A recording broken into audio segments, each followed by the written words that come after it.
What's up, guys? I am back with another not review. So I took a look at the video that I made, and I will tell you exactly what it is. Give me 1 second. Let's go through it. So Nalt's Wyndham of Nalt's Power Sports Wyndham, not Nalt's Wyndham of Honda. They are a Honda, Kawasaki, Suzuki, no Yamaha. Yeah, they're a dealership that, not that I'm working with them, but I'm, doing it to better my YouTube videos and to hopefully one day help them. That would be a dream for somebody to go in there and be like, hey, I saw one of the YouTube videos 603 on 2 does, and I came in, I want to try out one of the bikes. It's the bike I've been wanting, and they buy it. That would be best case scenario. So yeah, getting back to it, I did a review, thanks to them, Nalt's, on the Honda Africa Twin. It was the DCT version. It's a used bike, so they're more willing to let you ride used than brand new. Makes complete sense to me. And I wasn't feeling it that day. I looked over the video, and it's, the video is trash. My old microphone just wasn't good. So I want to kind of talk to you about what the DCT was all about on that one. It wasn't great. They have this issue. They just constantly try to shift up on you. I was thinking it'd be a really cool one to review. Taking a big bike like that out into the woods, not having to shift, you would think that's awesome. That's a great call.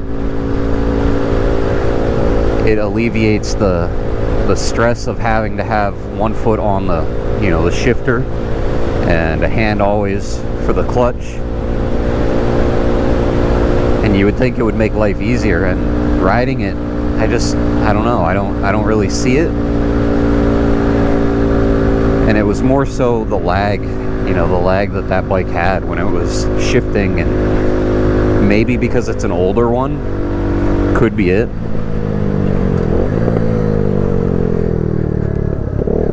Maybe I didn't have it in the right mode, possibly. But other than, the almost hands-free shifting aspect of the DCT on that bike, I don't see many benefits to it. And please correct me if I'm wrong. If somebody's got one and they know, maybe it was just user error. I'm all for it.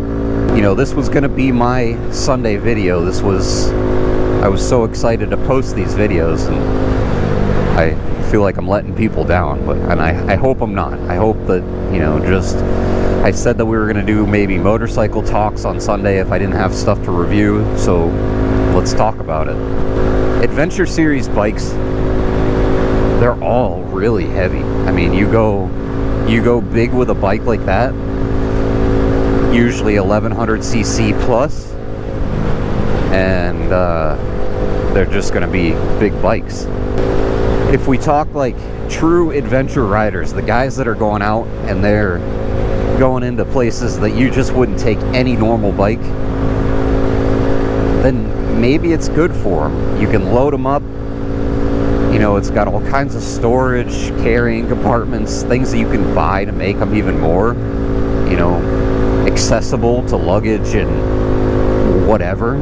But talking to a guy today, on my YouTube channel, one of his comments, he said he bought a 250 XT 250 Yamaha.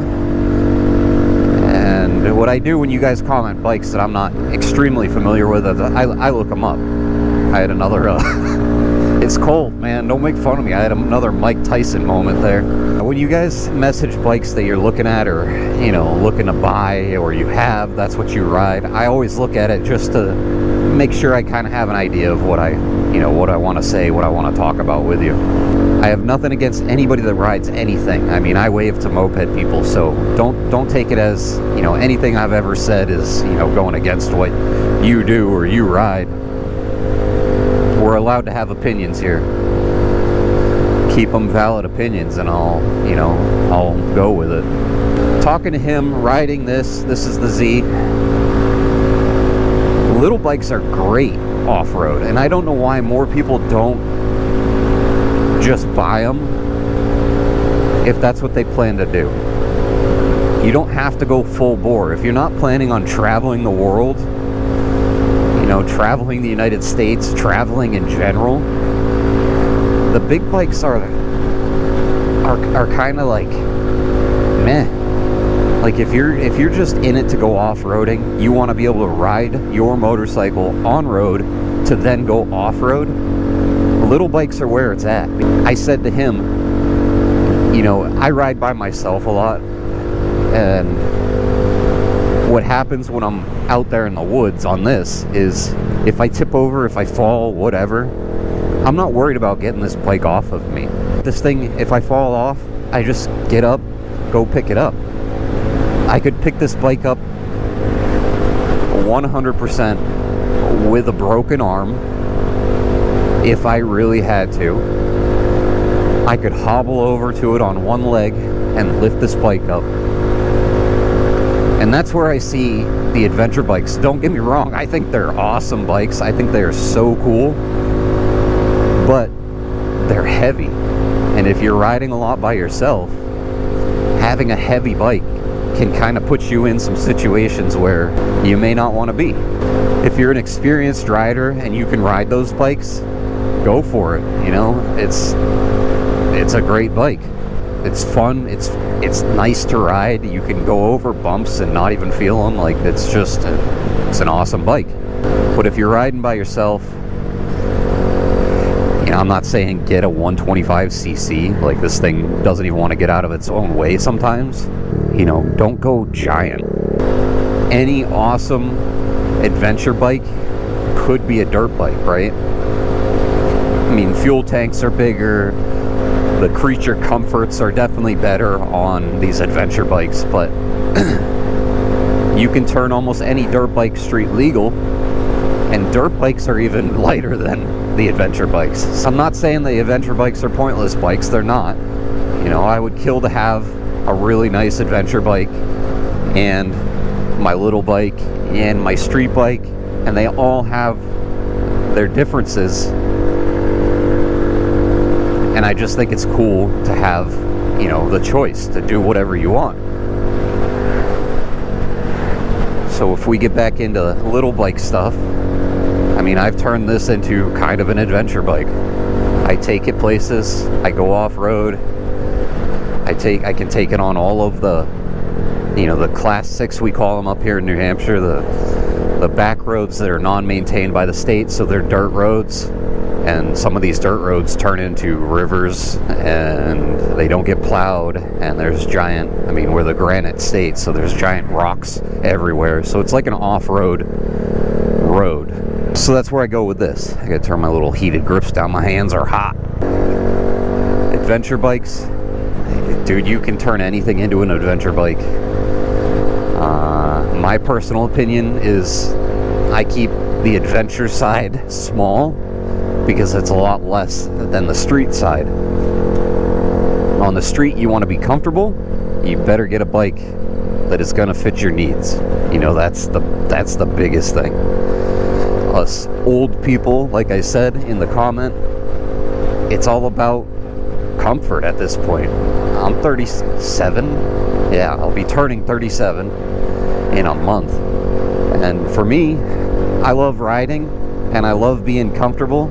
And if you can put those two together, dude, I'm all in. I'm all in. Yeah, the best part about motorcycle ownership is you just make them yours.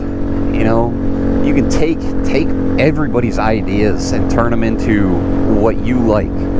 So yeah, that's the video for this Sunday. I apologize. It's not a review.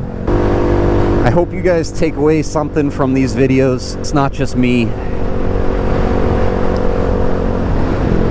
giving my thoughts, but hopefully giving you guys ideas. Make sure you like, comment, subscribe, of course. And yeah, I will see you in the next one.